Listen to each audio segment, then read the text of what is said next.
All right, Albie, no time to waste whatsoever. We've got Jessica Machado with us. Really, between her and Gately, they're about 96% of the real media that's left in Massachusetts, and thank goodness for them. Jess, I appreciate you giving us a few minutes out of your Sunday. How you doing? I'm convention hangover, I think is the right way to say it. Is this because Mike Minogue's open bar beers? I didn't partake in that, but it was a crazy day to say the least. Yeah, so run it down, Jess. Your convention coverage was fantastic. It seems like the day went freaking sideways early on. Yeah, thanks for that. I recognize there was a need for access. A lot of people would like to see what's going on at the convention or don't really know what it's about, and there's no real ease of access to that. So I was happy to open up the laptop and share not only what I was seeing, but hearing. It was my first convention, so I was really excited. I, made it very clear I was there threefold. I was there as a journalist, I was there as a delegate, and then I was also there as an advocate for Mike Keneally. So I wore three hats that day. I was excited, really, really excited to be there. Couldn't sleep the night before. Left my house very early to get there. And almost instantly was faced with like our first obstacle, which was the check-in and the lines to get in. It was I have to crazy. Say, I made us go rush from the hotel. We got there the night before, and I made us go rush to get to the place where you could get the credentials the night before. And I thought I had made a terrible error because I waited in line for an hour at that the night before to get a credential. But it turns out that was actually the right move because people were telling me it was at least 2 hours to get in when I knew people that were getting there. And people told me that they had other people with them in some cases who left right there because, I mean, a lot of the GOP voters and activists are older, don't have the wherewithal to stand in a line outdoors in Worcester for 2+ hours. It was not that warm out. And so it was not a great situation. And really, like this was my third one that I've been to. This is the only one where I can remember any kind of issue like that at that level. Yeah, it seemed like everybody was bottlenecked right when you walked in. Easily identifiable signage could have helped lessen the distraction at the door. More tables, more people. This is a simple check-in of, under 2,500 people. It shouldn't have been that difficult. Right, it took me about an hour. Against a list. That's all it was. It was 2,500 people, and it was, I think they said they had 4,000 people registered prior. So quite a few people either didn't come or never even got into the convention floor. Yeah, and that was our first taste of convention. Outside was great. Like we were in line for a little while. I got to circumvent the line a little bit because I was media. So I cut my time in half, but I still spent a full hour in line waiting to get in. And that was frustrating to say the least. It was good momentum outside for a bit. You had Keneally and Short Sleeve working the lines, talking to people. But once you got through that door and you realized there was really no rhyme or reason, and you were probably there for another hour, all crushed like sardines, morale was pretty low, to be honest with you. And it's tough because a convention really should be kind of an exciting, fun thing. And, people, it's not free. It's not cheap. It's not easy to go to the convention. You have to, and I think you're the RTC chair where you are also. I'm the RTC chair. So you have to organize a caucus. You have to notify people properly. You have to make sure that your Republican town or Republican city and ward committees are properly organized, that you report things correctly to the state. I mean, they threw out quite a few delegates also, which also led to a lot of consternation in the lead up to this, where they didn't approve people's caucus or reporting process to report the delegates. And, a lot of people were very upset that their delegates weren't even allowed to go to the convention. And then on top of that, then you pay depending when you registered, $150 or $200 convention fee. You go to a hotel to show up at a place that you go to spend your weekend in a lot of cases. I knew people, if you came from very far away, like the Cape, who had a hotel maybe for 2 nights because, which probably was good foresight because I got home Right. around 9 o'clock last night. But it's a big commitment and people want to be excited by it. And then to treat them that way and disrespect their time in that way, I think is why people got so upset. Well, for us, our delegation from Somerset, it's the first time we've ever sent a full delegation. It's never happened in our town before. Everybody who attended, it was of the 17 of us, was our first time for everybody. Selling this product or this event to people at a $200 price tag wasn't an easy sell. There were people that wanted to be delegates but turned that down because of the price tag. So, we sold it on them. We organized, and by the way, with very little communication from the MaasGOP about the process. And with an absent state committee man or woman, I was forced to outsource that information by myself. So it was a tremendous amount of legwork, and I'm not complaining, but just to, make sure everybody understands, there's a lot of legwork as a chair to get our committee to this space and time. And, I was almost thankful I was in the press box for most of it, because the disdain on the faces of my committee, right, having to deal with, when we haven't even talked about the long wait on the floor and how much longer this went past the scheduled time. There has to be a very serious post-mortem discussion with the MaasGOP. They need to invite stakeholders like chairs like ourselves to get in there and give serious feedback. They had 4 years to plan for this. Absolutely. And a there's convention no excuse. 4 years ago that, that the group that ran the party prior to this chair had a lot of fundamental problems and did not, especially for financial reasons, left the party in a bad condition. So I'm not saying that they did everything perfect, but, and I thought, honestly, I know a lot of people liked that convention in 2022, but I thought it was a downgrade from the previous conventions during the Baker years. I went to the one in 2014 that was at the Agganis Arena, and certainly, I don't know exactly how many people attended that, but it certainly felt like quite a bit more. The Agganis Arena felt full, and that's a pretty big venue. But there was I have zero memory of any like lines or anything like that felt like that. Even from the Jim Lyons one in 2022 didn't seem that it didn't seem like gross dysfunction at the time. Like, now maybe they didn't pay the bills after it or whatever, but it seemed better run on the face of it to somebody who's just coming in from the outside and isn't like looking at the party's financial books and whatever. Which is important, that you at least put up a face like things are run correctly. So, but yeah, tell us more about the now getting into the event. Like, you're thinking, okay, maybe that was just a fluke. It was just the line to get in, but now we're here, and then how things went after that. Well, the program kind of sets itself. It tells you the time frame. You kind of follow a schedule. And right after we heard the speeches for Lieutenant Governor, the voting process already started to seem disjointed as far as timing goes. So, the first thing on the surface was, it wasn't a private vote. And that was one of the things that all of our delegates read MaasGOP literature on the website, which I directed them to familiarize themselves with the process and what was happening, that this is supposed to be a private vote. Nobody else other than the person taking the vote should see. And this was actually happening not only in front of other people, but it was also taking place in front of campaigners for Minogue who were standing behind with clipboards and observing. Also counting votes, right? Correct. So they definitely knew who was voting for who, which, to be fair, has been the case at every convention that I've been to. It's been run that way, but it was not. People were saying it was a private vote beforehand, and I wasn't sure why, because I've never seen it run that way. Yeah, no, yours is on video, Alice. So Jessica, already you guys you're hauling up you're essentially in Rhode Island down there in Somerset.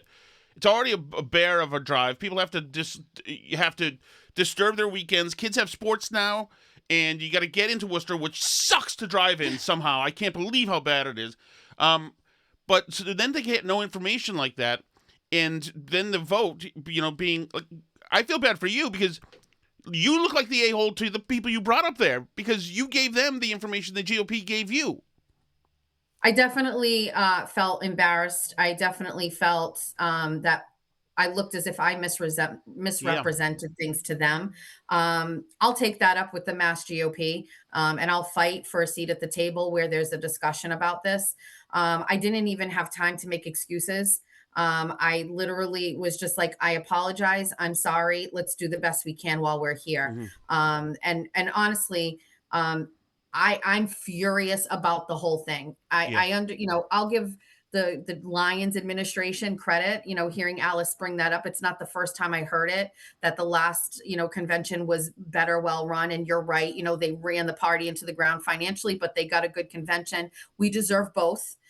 We deserve to have all of it for the work that these people put in. And we explored reasons, like, why was this like this? A lot of the talent behind the Mass GOP got split up and went to help other candidates. You had Milligan, who left Mass GOP to go work for Minogue, right? You had Logan, who left and went to work for Keneally. So some of the best and brightest that the party had working behind the scenes at the Mass GOP headquarters are working for candidates. They're not focused on this. I don't know the team that was behind the scenes. I don't really know exactly who was running what. I'm going to tell you that I will not stop until they have heard every single piece of feedback that our committee has. We are a meal ticket for them in Somerset. We have an organized committee.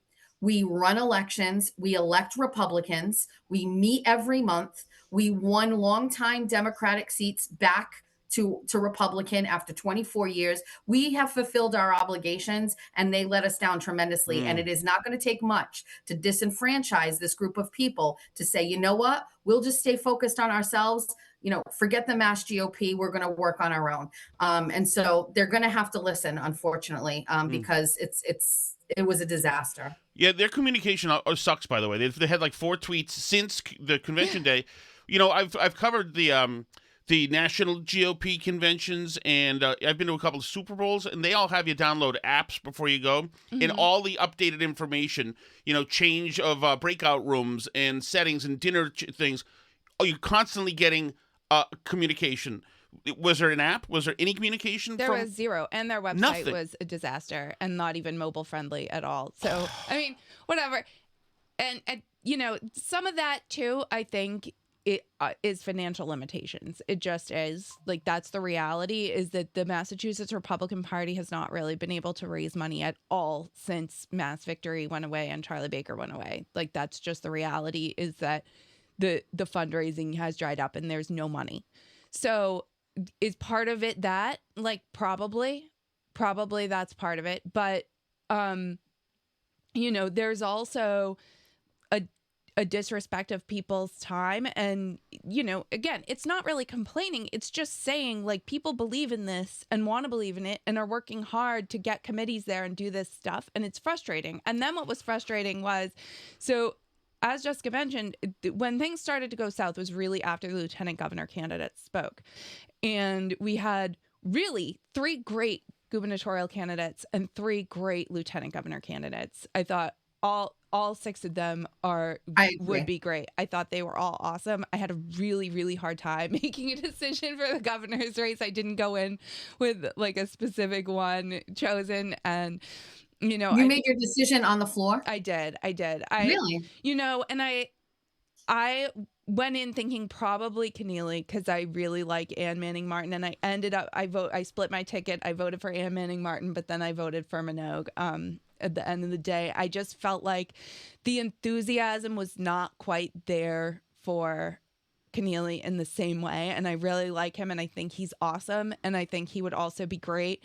But my feeling was kind of like, to do anything in the governor's race in this state, you have to be able to get some kind of like excitement and momentum and ball rolling. And to his credit, I know he's not perfect as a candidate in a lot of ways, but he's really gotten people excited. And I have seen that also on my own local RTC committee. We had 2 new members join the committee because they wanted to be delegates because they were excited organically about Minogue. Like, I didn't reach out to them or invite them, but they reached out and said, like, oh, we want to be a part of this caucus process. We're really excited about this guy Minogue and we want to come. And so even though he wasn't necessarily my first choice, that's kind of where I ended up based on like the enthusiasm factor. So let's talk about the chaos. Okay, yeah. So right after the lieutenant governor candidates, I texted you, Tom, as you know, it was 1:30 p.m. and I texted you and I said, okay, we've just finished up the lieutenant governor candidates because they had all given their speeches and we were, I believed at that time, ready to vote. But no voting happened until about 3:30 p.m. basically was what it was. And then, as just mentioned, it was the state committee man or woman holding a clipboard with a list of everybody's names in their district. And you had to line up in alphabetical order by town and one at a time read them their thing, which some of the districts only had, you know, maybe some of their delegates got thrown out or whatever, but only had like 2 people there, 5 people there, whatever it was. Our district had almost 200 people there at the time when the lieutenant governor voting started. And they immediately were like, there's only 15 minutes to vote. Let's go. And cut off the voting and kept saying, like, you're past the time. We're not counting your votes. First Essex and Middlesex, we're not counting. Right. And there was still half the people in a line waiting to give their vote to the Which is a good way to start a real riot. So people started getting really upset at that point. And bear in mind, this is 2 hours after the time they said voting was going to start. Right. So this point, by the way, Jessica, I'm in the car with 4 kids, waiting to pick up Alice, and she said it's going to be hours, so we just had to drive back. But yeah, no. Tell me about and Jessica. I don't know if you noticed this too. Alice said at some point somebody tried to distract the crowd by doing the Trump dance. Yeah, they did when they were arguing in the back about whether or not to count the votes. They were like, "Oh, we're gonna get hyped up, guys," and did that, which was. It was honestly the saddest thing in the world. You know, certainly I think some of the older people were not really privy to what was going on, but, you know, those of us who were watching the time, understanding the crowd, really, you know, feeling how people were feeling, it was almost a slap in the face. It was 2.5 hours later than it was supposed to. Let's just throw anybody up on the stage. Let's dance to the Trump song. I mean, they had no backup plan. And to Alice's point, the collection of the votes themselves, you're right, for a small district, you know, a piece of paper and a clipboard is fine. But, you know, what's the cost of an iPad so that you can maybe just click a button and, you know, tabulate votes that way? To watch, you know, the person who was taking my vote, the lines were so small. We were up in the rafters. There's no lights. In order to even get to him, Tom, we had people on both sides coming up and down the aisle to get to the person to vote. There's elderly people trying to go up the steep steps of the DCUs. I mean, I ended up taking my whole delegation. I moved them all the way back to a row so that the row in front of them was empty. And then I just had him come up and walk through the line and collect votes that way. But there was so little organization, just gathering the votes was a problem. And I heard what was going on down the floor. Alice, I know now where you were. I didn't see you in your beautiful red dress. I wish I would have said hello. But in that area, you could see the Minogue people screaming, no vote, no vote. I mean, everybody there should have had the option to vote. In our delegation in Somerset, we had 2 people who paid, who got their credentials, and their name wasn't even on the sheet. So when they came time to vote, they were directed to leave section 212 and walk all the way down to the table on the side of the stage and fight to get their ability to vote. And when they were turned away, they called me and they said, they're not letting me vote. And I said, you know what? Who were you voting for? And she said, Minogue. I said, go to the Minogue team and tell them that you can't vote. Yeah. And let them advocate for you. Let them figure it out. Wow. You know what I mean? Nobody's going to advocate more for you than the candidate that you're going to vote for. My husband was the other person. He ultimately never got to vote for lieutenant governor. And then when the governor vote came around, he was miraculously on that list. So we saw, even from just the clerical error, the dysfunction, but let alone the logistics on the floor. It was a disaster. And to Alice's point, whether it's financial or not, then you know what? You need to really step back and wonder, are you having conversations about asking candidates to not run and say, you know what, we can't have this many people. I mean, have those conversations and say, you know what, maybe you want to run, but it's not going to be what it should be, and have some of these people not run and have, I don't know what the answer to this is, but I'm going to tell you, if I'm on the outside looking in, there is no way I have faith in the Republican Party in Massachusetts to not only run a convention, but to run the state. And they have a very small window to turn around. And, I didn't want to report on this. I was there and I was like, I'm not saying anything, because it is going to it's blood in the water for the sharks of the Democratic Party. But it came so egregious. It was a disservice to my party to not tell people what was happening. I didn't tweet anything until later in the day, and Tom was like, you should be talking about this. And I was like, I don't even want to, because it just looks bad. And I don't want to go after the MaasGOP, for goodness sakes. Like, I want to tell people the convention was awesome and it was great and everyone should be excited. Clearly, but it's not. It was none of those things. It was not great. And like during that 2-hour period when they said we're taking a 15-minute recess to give everybody a break before voting, and then it was 2 hours, and they kept saying, okay, we're going to come back soon, almost ready. YMCA is playing. Bruce Tarr's dragging up there every elected official in Massachusetts, which, you guys, if you knew you were going to have downtime, you could have booked some of these people to give and prepare speeches in advance too. All the ones Jack Gately and I were ready to go if they needed us. We were like, do we need to get up there? Do we need to do something? It was like, but then they were like, oh, here's the state rep from here, and here's the state rep, like just dragging up every state rep to be like, we're introducing the great people working for you on Beacon Hill. I mean, and Bruce Tarr does a really good job, like hyping up a crowd, but they left him up there struggling. That's a tough one. For a long time. I was shocked when people started booing him, because like people really do like him. Well, it does also show you that Minogue has the money around him, because making the free bar, which John in Wakefield says he loved, the beer free was a clutch move.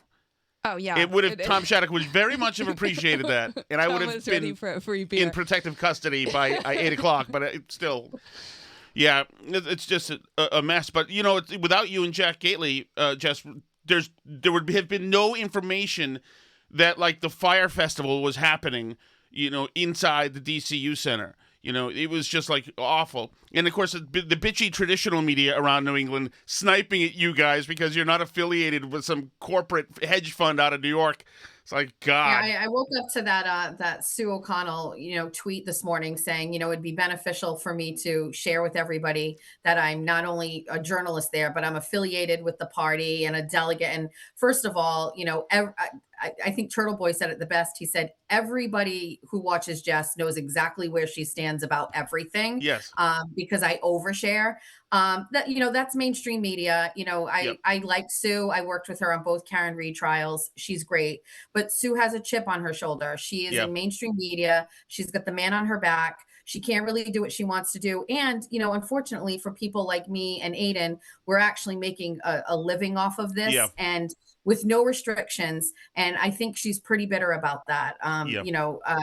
She's limited on what she can do. And she has to dance for them when they tell her to. The last person who wanted to be on TikTok during the Karen Reed trial was Sue O'Connell. And they made her get on TikTok and put up these videos. And I think, she's looking for freedom. She's bitter. And she's taking cheap shots. And it's unfortunate, but that's mainstream media for you. Yeah. Everybody wants out of that. Everybody wants out of that channel. Everybody. It's a dying model, that media model. There are fewer and fewer places for traditional media, and people are fighting over scraps in all of like traditional print media, TV, all these places. And I do think there is a change in the model where people are, reporting with a point of view a lot of the time. And usually, making it very clear what that point of view is. But there's a lot of real journalism happening. That's why people are upset about people like Nick Shirley going out there, about people like Turtle Boy, about people like the Main Wire and you, who are doing real reporting, but aren't coming at it with a perspective and aren't doing what the traditional media has always done, and lying and telling you they absolutely have zero feelings on the matter. Like we're completely apathetic to any of this. We're just reporting the facts. Like, no, you're not. You're also coming at it with a point of view, but you're just being dishonest about what your point of view is. And, that's all of the media. In the days when the Founding Fathers wrote the Constitution, all of the media was, run by people with an agenda. Everybody with a printing press was supporting their candidate and saying bad stuff about other candidates. And, it was that was the media environment. This thing where it's like, oh, we're going to have unbiased journalists is really a much more modern just get over it. It's over. That's over. They're all over. It's over. Jess Machado, we got to let you get back to your Sunday. We've taken you longer than I knew this would happen because she's great. But an awesome job over the weekend in that convention. The Jess Machado Show, everybody knows it. And we appreciate it. Say hello to the bunnies for me, Jess. It doesn't take much to make an old fat man feel loved. The bunnies love your show. I know that you've been working really hard as well. We love your work. I don't get to watch it all the time, but you guys are doing a great job. And I've seen that you've been working with Maine Wire. Is that correct? Yes. Have you been I'm up there with Featherston. Yep. We get the same thing up there. You're not a real news organization. You're a part of a think tank, and it's because they're breaking all the stories. The reporters up there are freaking hungry. And so it's like all this bitchiness. It's the same thing. But yeah, we're having a great... Show them how it's done. Absolutely. All right. Appreciate it, Jess. Take care. Bye, guys. Have a great day. Awesome. Yeah, she is great. Thank goodness for her. You know what the thing is, Alice, that's dangerous is that you heard that she went there. She brings the whole delegation up there. Mm-hmm. The things go sideways. She leads them, keeps her calm, is the leader there. She's the only one communicating. It's like I know that she's already like a mom and a wife, and and is like all out with her show already. Yeah. But it's someone like her who needs to run the thing. It is, or somebody like you who needs. But you're two. You guys are already doing 3 lives in the span of 1 life. Right. So and there comes a point where you have to say, like, where you can't do things for somebody else, where it's like, yeah, I'm sure I would do a better job, but like I have my own stuff to do. I can't do my stuff and their stuff at the same time.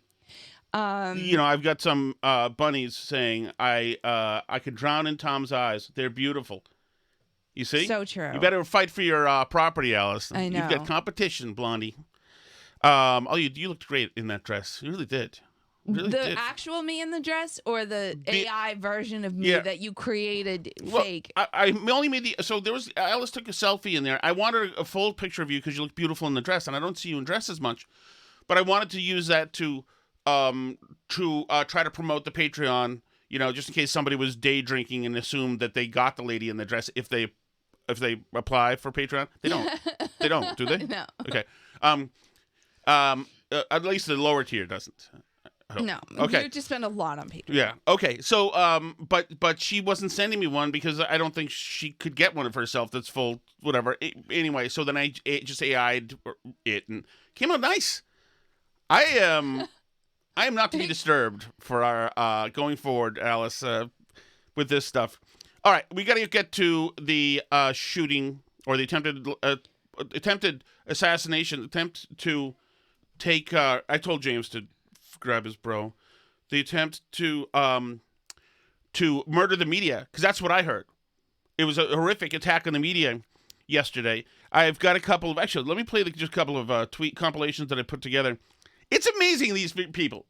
So this wacko standard garden variety Democrat decides he's going to kill Trump and his entire cabinet. He storms into the Hilton ballroom. The Secret Service catches him. They nab him. They keep him alive. I don't know why. I wish they riddled him with bullets. From now on, shoot all assassins. I want them shot at least 6,000 times. I want there to be just a smudge where once was an assassin. I don't need to know anything about them. But anyway, so they caught the assassin, whatever. He's just a very, very basic Democrat psycho. He's like anybody else, blowing whistles at ICE, those kind of people.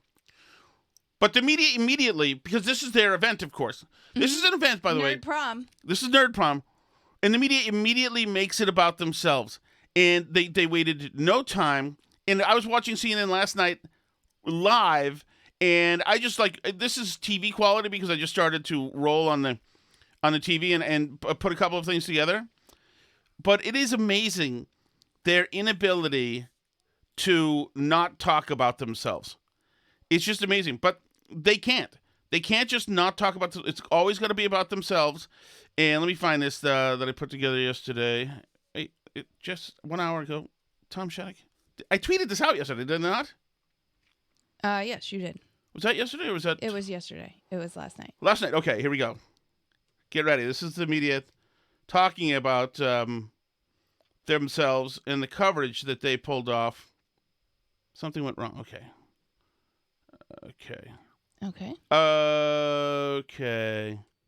Is this it? To no one. Okay. Listen to this. This is a compilation of a few things on CNN.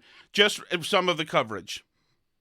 Some of the reporters who made it from the Washington Hilton, and one of those reporters is our very own Caitlin Collins, who was supposed to win an award tonight at the White House Correspondents' Dinner, and is showing us why you earned that award, Caitlin. So give us the latest on what you're hearing.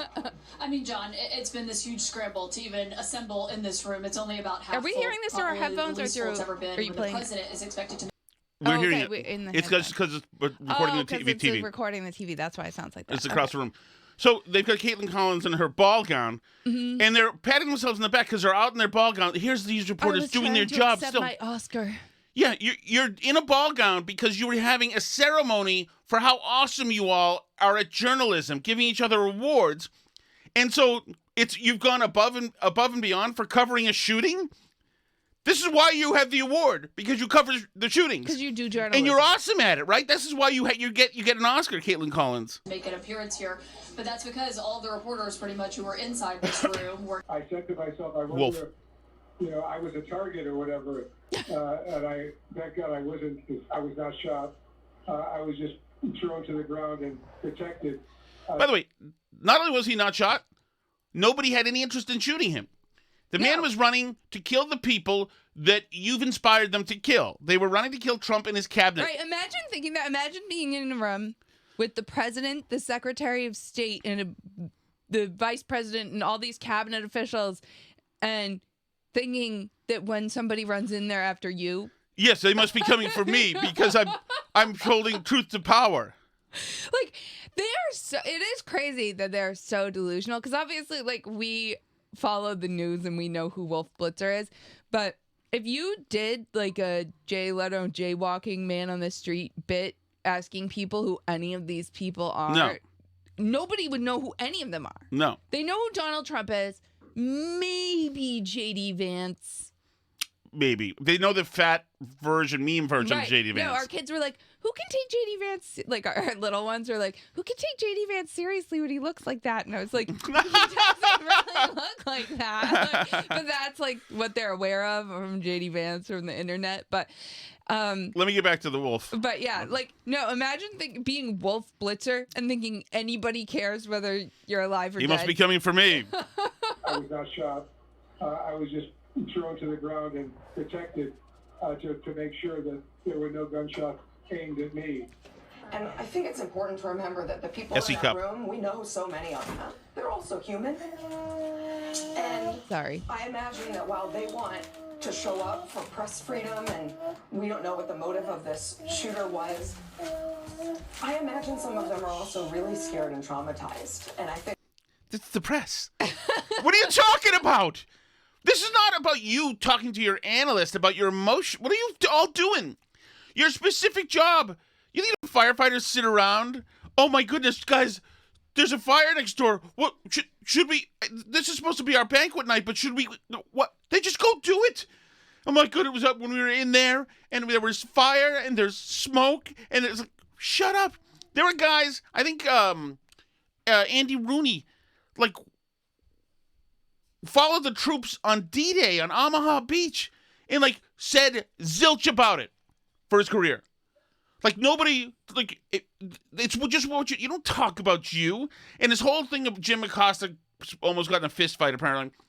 Like, this thing about me, I stood up to power. Sir, I'd like you to, after I'm done, let a woman ask the next question. Like, you self-important douches. Oh, it's so disgusting. But I've also I've made this other thing on, Dasha Burns.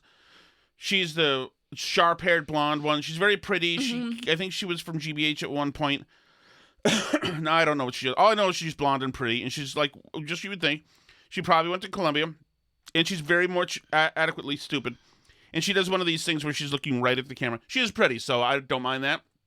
She's looking right at the camera, and yes, you won't be surprised to find out that she was a victim. I don't think a lot of us are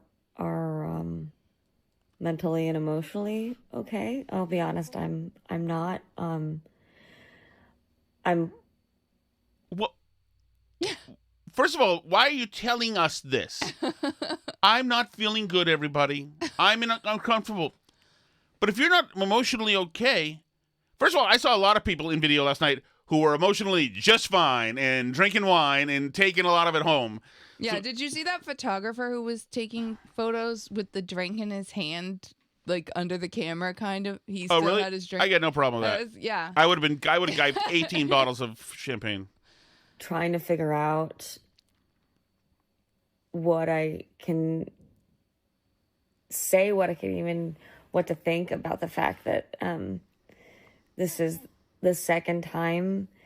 And she's got her smart person glasses on, her pretty sharp blonde hair. She's got her no makeup on, looking right at the camera in her like comfortable sweatsuit. Because she's had a traumatic night, so she really just needs some healing her time. Last 2 years of covering Trump, that I've been in an active shooting scenario. Where who got shot? Yeah. Where the person you're covering got shot at. Yeah, or somebody in the crowd got their brains blown out in front of their family. I'm sorry this is rough on you, Dasha. Like, a lot of real lives were affected. The shooting happened over there. You're over here, okay? So you haven't been involved in the active shooting. And I've thought this morning about the fact that both... What? By the way, why is this what she's... Oh, let me think more about this in a way that... Oh, yeah. That's twice now I've been near this. Why aren't you doing journalisming? Why is this being used? Why is your Twitter feed, which is what this is, which is the news feed, being used to talk about the news? But she thinks this is the news. Mm-hmm. The news is her feelings. Yes. That's right. And I am upset. Scenarios also played out on live television.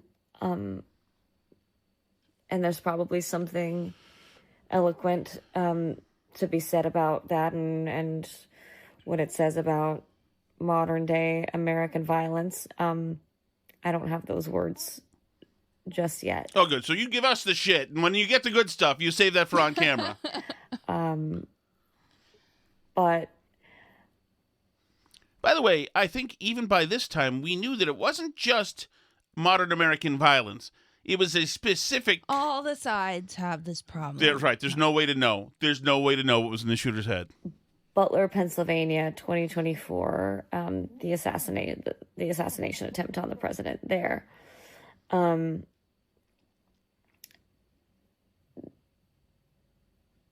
Did a number on me and my colleagues who were there, and then I saw some of them in the ballroom in the aftermath last night. So we were also emotionally traumatized then, and then last night it was like we all relived it again, and then it happened again with another time. So us, and me and us. Meanwhile, there's a bunch of people outside of this event, right, with "Death to Tyrants" signs. And this stuff, is like because they actually all the people out there agree with the assassin on everything. And these are the same people who still every year on January 6th, light a candle and still have nightmares. Members of the press. If I was a member of the press, if I was just me right now, and I saw somebody invading the Capitol and stampeding, and I could get in I'd be like, holy freak, this is freaking awesome. Not the event, but that something so crazy is happening. You're supposed to be into this, But no, it harmed me. If you're in the harmed me business, get the out of newsrooms. You pussies. It's like you're all Taylor Lorenz. And we know a guy who she's been getting. She was at Bluesky. Bluesky is Blue Sky mad at her is yelling at her because she was at it. Because she was there, because they consider this, the fact that they even had the event together with Trump, to be a betrayal, right? Of the core press freedom values that but they're Alice doing. And I know a guy with literally Hitler. We know a guy who was a reporter for the Herald in the early 2000s, and he wasn't this kind of reporter. He was a real reporter who went out looking for action, looking for stories, looking for, like, was into it. They sent him to Iraq, and he went crazy. His zeal and lust for action and excitement.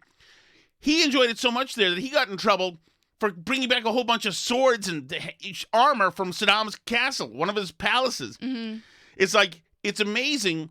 That's the kind of guy who you want over there. Yeah, if you don't want to be somewhere when things are happening, then probably be in academia. Yeah, it's not, journalism is probably not the field for you. Craziest thing is... Now, I got to warn you, everybody. This is a story that she has. It's even more about her. Ask more about her more, because now she's even more special. But I got to warn you, there is about to be serious level of vocal fry coming at you. How many videos like this, by the way, does John Featherston put out about how all the confrontations make him feel? Zero. Zero. She's there. I actually texted my husband on the way to the dinner. I was in an Uber, and my Uber driver was asking about the event, and I said, yeah, it's, it's the president's going to be there, cabinet officials, lawmakers, reporters, like all in one room. And as those words, all in one room, came out of my mouth, I had this kind of panicked flash, and I texted my husband, and I said, I just had like an awful thought about a terror attack that is in my iMessage history. Wow. Hours before this happened. She called it. I just wanted to come on here and she called it. Well, she knew it's in her iMessage history in case anybody needs a screenshot, or the Smithsonian wants to replace that congressman's suit with something else. She saw it coming. Dasha Burns saw it coming. Is she okay emotionally now? No. And now this is her big finish here. There's only 30 more seconds. But she says, I just want to come on here now. And now she's having trouble holding it together. I don't know, share. She can't get the words out. She's trying to hold back tears. Wow. All that not being close to being shotness. Tears she's holding. Yeah. Just wanted to come on and share. There you go. Here's your journalist, Alice. I mean, thankfully, this shooter didn't get close to the room particularly, and nobody was... Well, a law enforcement officer was injured but was wearing a bulletproof vest, so thankfully he's going to be all right. So we can, like, laugh at this, but imagine if, like, people had actually been shot at this event. It would have sounded just like that.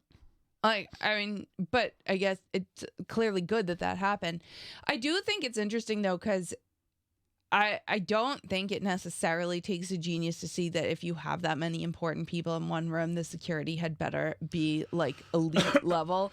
And it sounds like from what a lot of people were saying, not just the Shooter's Manifesto, where he also says this, but other, respectable people, like Bill Malugin was tweeting that the security seemed really it was terrible, lax. And so... Don't you dare. This is... Oh, so you're in on the setup. The fake event and the crisis actors. I'm not in on the fake event because, and the crisis actors. So this is just to get Trump's ballroom and to distract distract from Iran and pedophile. Trump convinced a leftist from California to come do a false flag attack on the White House correspondents. And by these manifestos out there, by the way, Alice read early. It's like all the same stuff. This Epstein rapist starting foreign wars.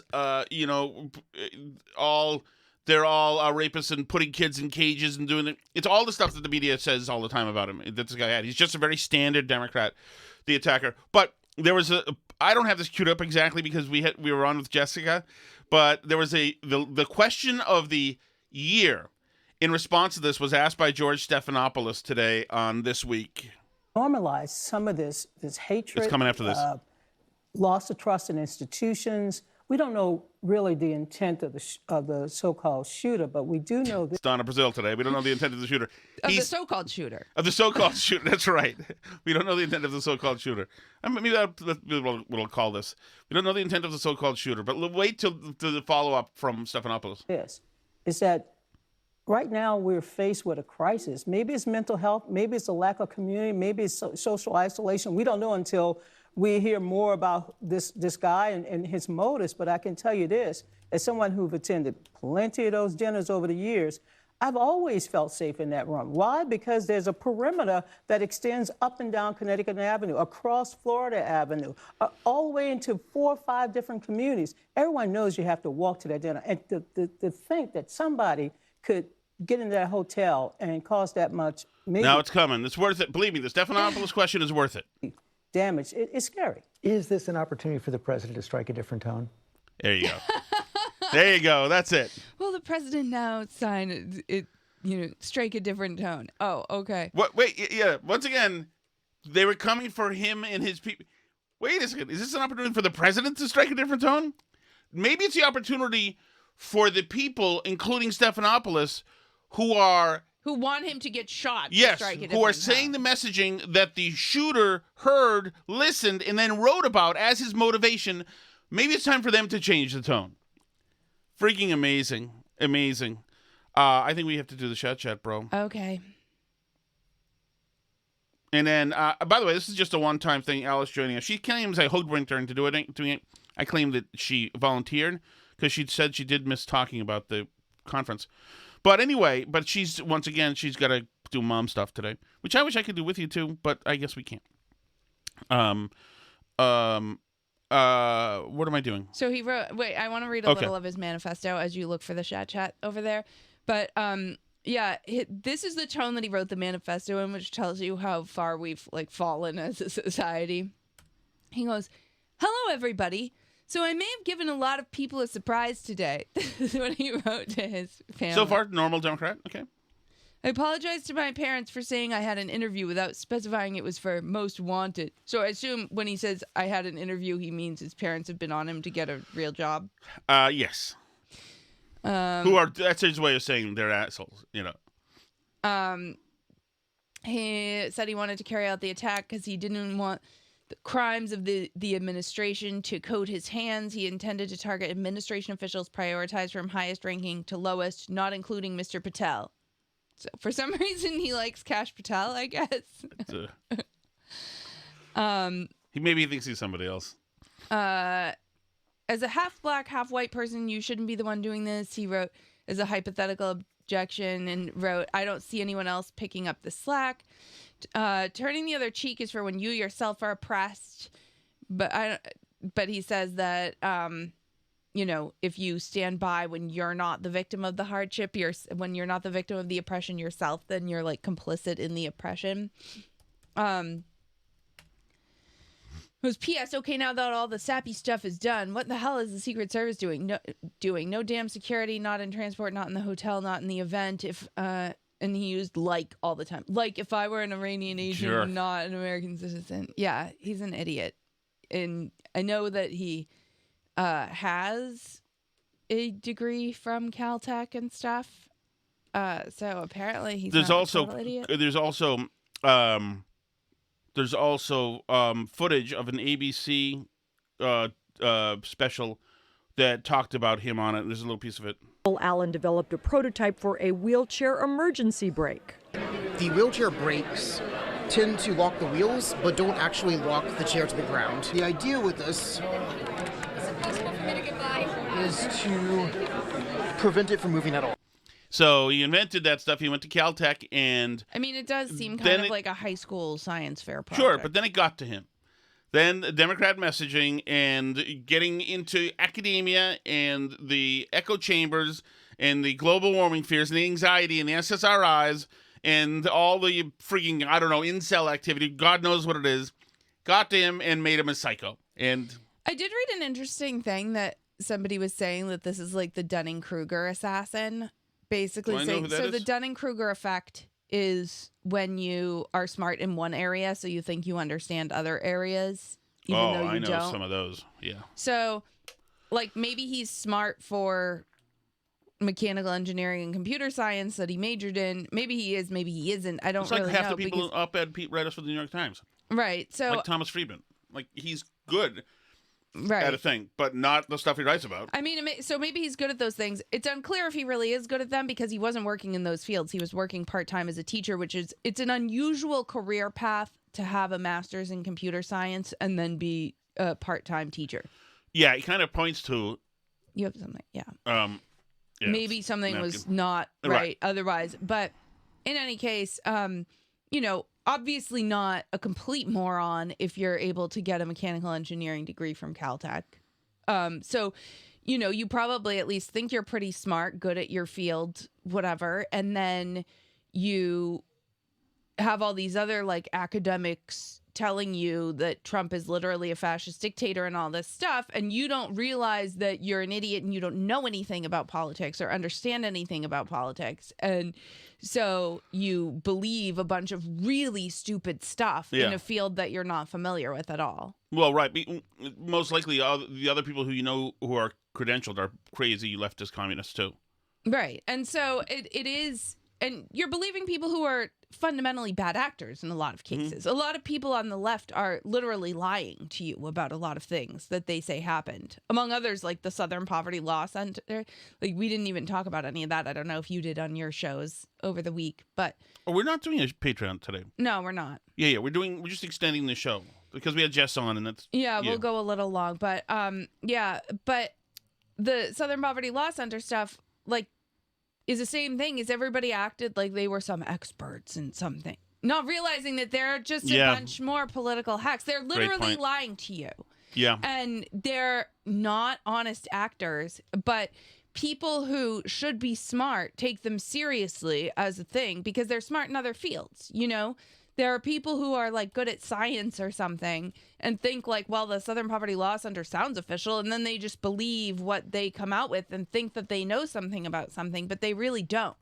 Exactly. So this person was saying that this is like a good example of how smart people believe so many insane political things is because they're not smart enough or media literate enough in that area to understand the beliefs that they're talking about. And they're taking information that is from bad political actors seriously. Yep. It's unbelievable the amount of lies, like outright lies, fake made up things that a bunch of people on the left believe. It's really incredible. And I see it like in the comment sections. Anytime, a story gets posted that's critical of a Democrat and they're all in the comment section. I was seeing it about the Graham Plattner tattoo stuff, people talking about his Nazi tattoo, and then the comment section is all like, okay, do Pete Hegseth's Nazi tattoo. Like, they think that Pete Hegseth has a Nazi tattoo when he literally doesn't at all.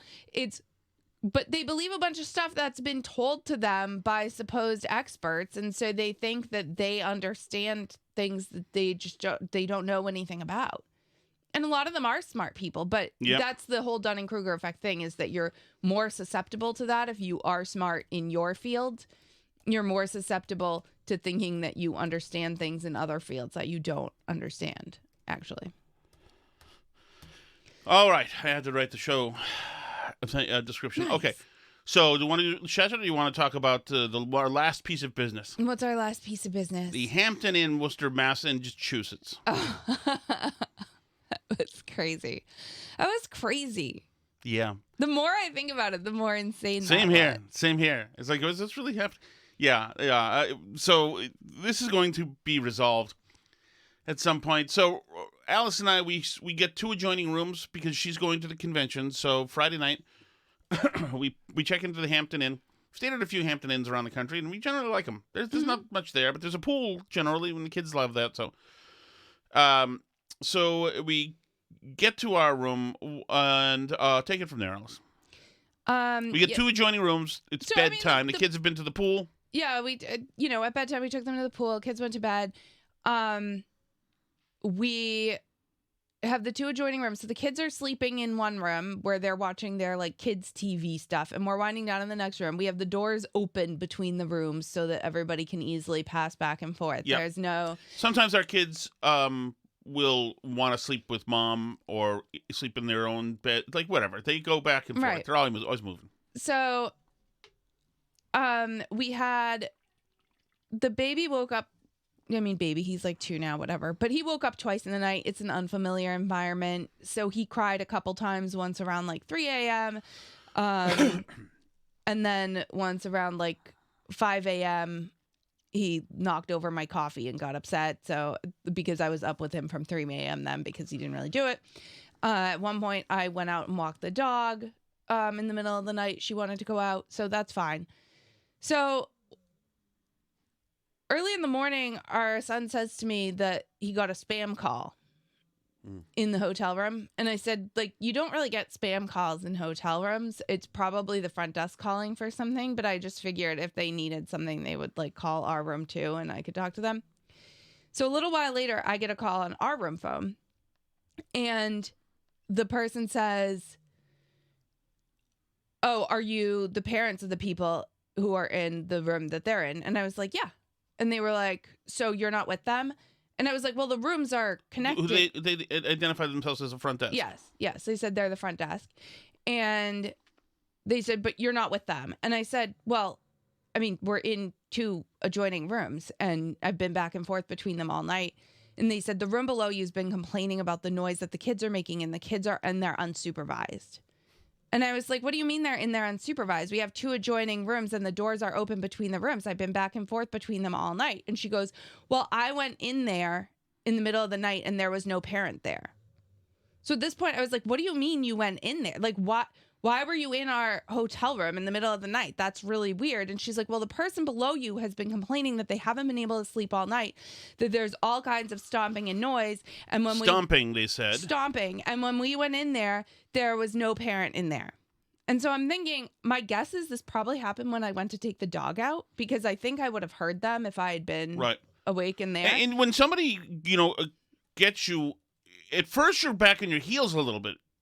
At first. Right. And the baby was awake twice in the night. The baby did cry twice in the night. So I said that. I said, yeah, the baby cried twice in the night. So, I'm really sorry, but we're in a hotel room with 4 kids rather, and the dog. And but I put everybody on our reservation. Like, they knew a family was coming. We booked 2 rooms for a family. We put the dog on the reservation. We put the kids on the reservation. Like, they knew everybody was going to be, it wasn't a surprise or like we were sneaking the kids into a hotel room or something.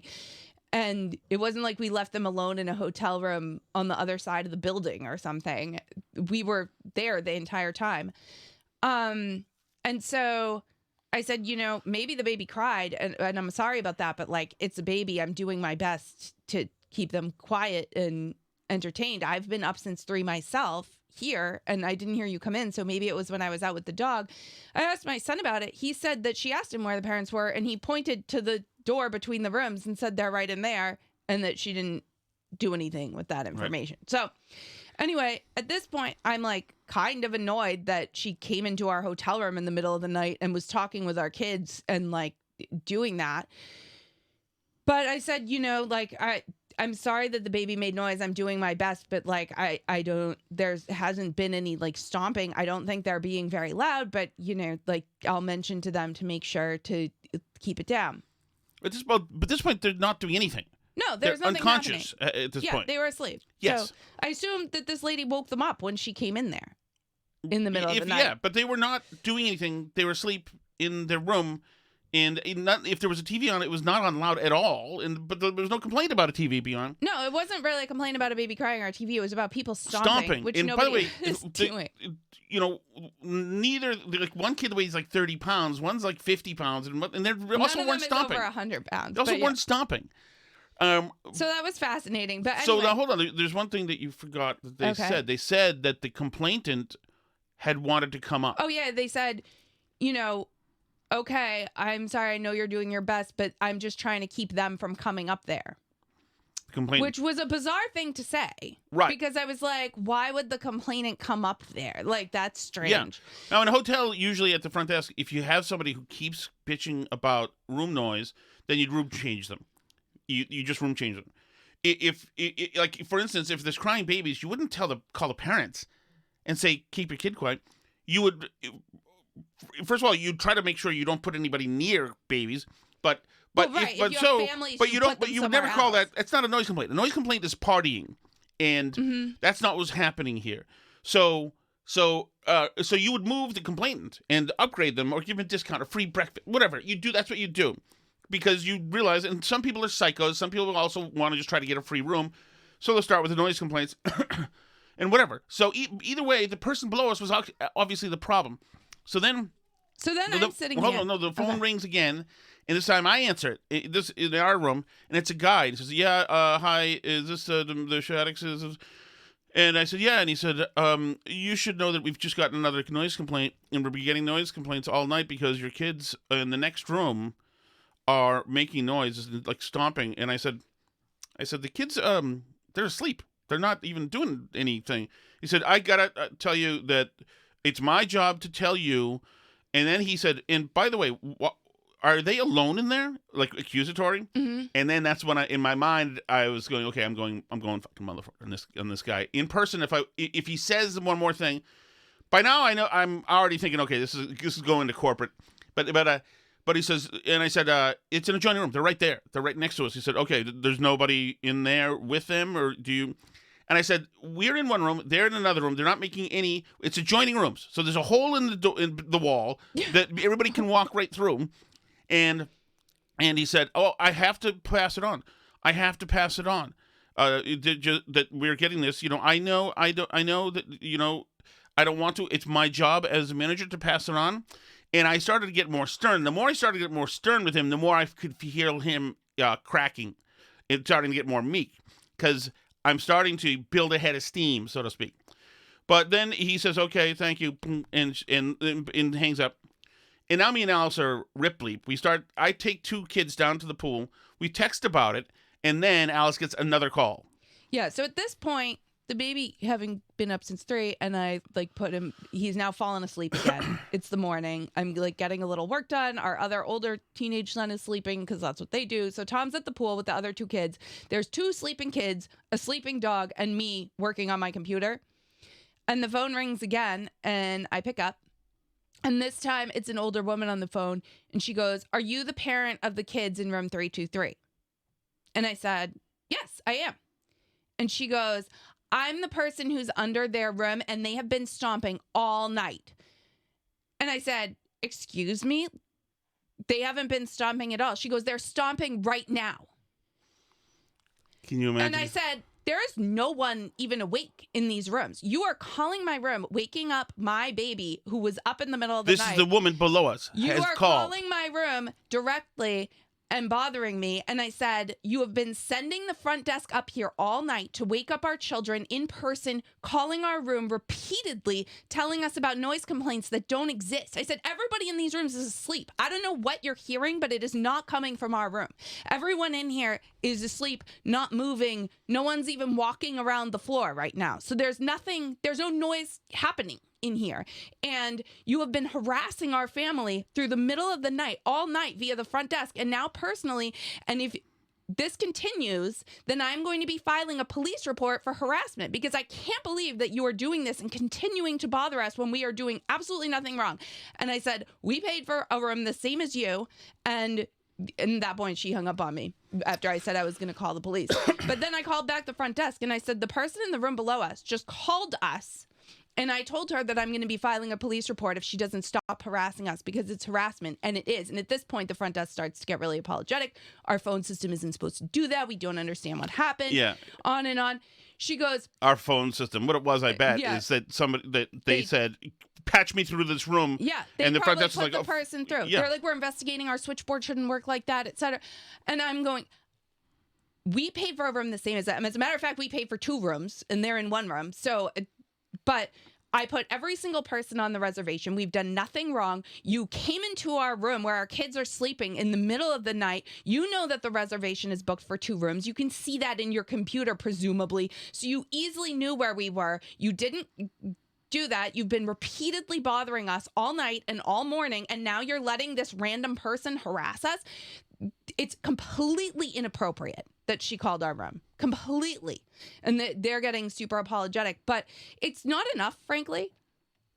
Like, they should know, but they're going to have a murder in their hotel because, honestly, like, we're not people who are, like, violent or something, but you can't have guests confronting other guests. No, you can't. Like there's so much wrong with that.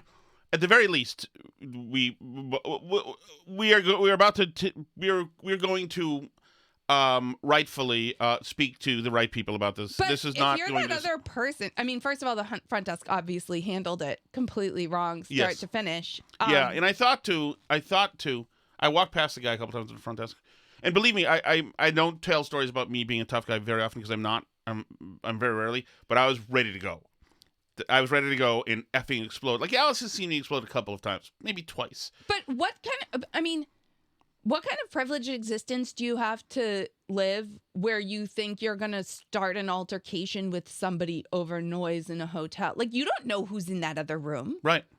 I could be a friggin' axe murderer.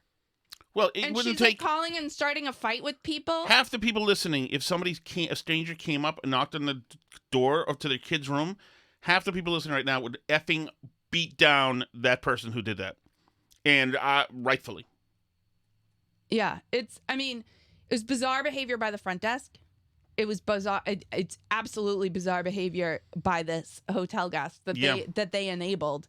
And like, I was willing at the beginning to think maybe there was the benefit of the doubt from the baby crying that's like what it was about. But the fact that she then called in the morning and told me there was stomping right now when nobody was even standing in those 2 rooms. Yeah.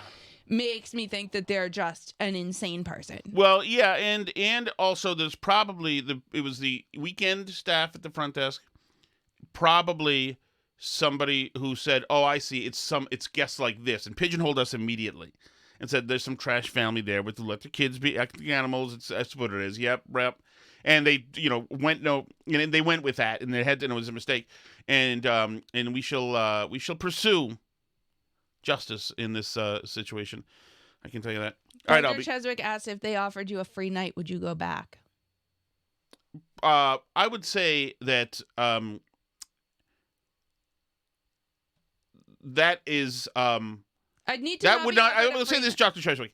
That would not scratch the surface of satisfying what I feel was done to us. That would not scratch the surface. There's no, no, that is inadequate. A free night. F them. They got a free night already. It's like, yeah. Yes. There was, I don't want to get into it, but I'm going to say that on this one, we shall not be the losers. We're not being tampered with and being the losers in this one. Well, I was so blown away that this woman called the room. So one time, I will tell you this, Dr. Cheswick, I do speak hotel. So about 20 years ago, I was at we went to, we stayed at a Radisson in Chicago. Alice knows I speak hotel. Everybody knows. Yeah. Well, but also Cheswick wanted to know how you feel about this as a former concierge. I would have, had the front desk been doing this when I was a concierge, I would say, you better fix this right now because the morning shift is about to get reamed tomorrow morning, and they're going to blame it on you. So just think it through. If it was me, if they came to me and said I would say, then we'll move your room. I would have upgraded everybody. I used to give away the store all the time. But so we stayed in this hotel in Chicago, and we brought our dog, Sky the Greyhound, and there was a fire in the hotel on our floor. So the hotel was like shut down. We were like crawling in from a bar or something, and it was shut down, and the sprinklers went off in some parts of the place and this and that. And the firemen actually, as they let us back up in the door, the firemen said that they loved that our dog was lovely because they pet the Greyhound. And the next morning I said, I want you to come up my room. And I said, because there was a fire in the hotel last night. And he said, the fire was not our fault. That was a guest left something on, and it started a small fire. I said, fine, it wasn't your fault. It also wasn't in the brochure. And I'd like the room comped immediately. And the guy said, okay. And that was that. So there you go. I'm a lobby tough guy, Alice. Yeah. When it comes to fighting for free stuff, if you're a frail gay front desk attendant, look out for Tom Shattuck. I'm telling you that. Okay, ready for the chat? Yes, I'm ready. Chat. Janet wants to know if that was your glory hole trip. That is possible. Although I kind of feel like that was a little bit earlier. Yeah.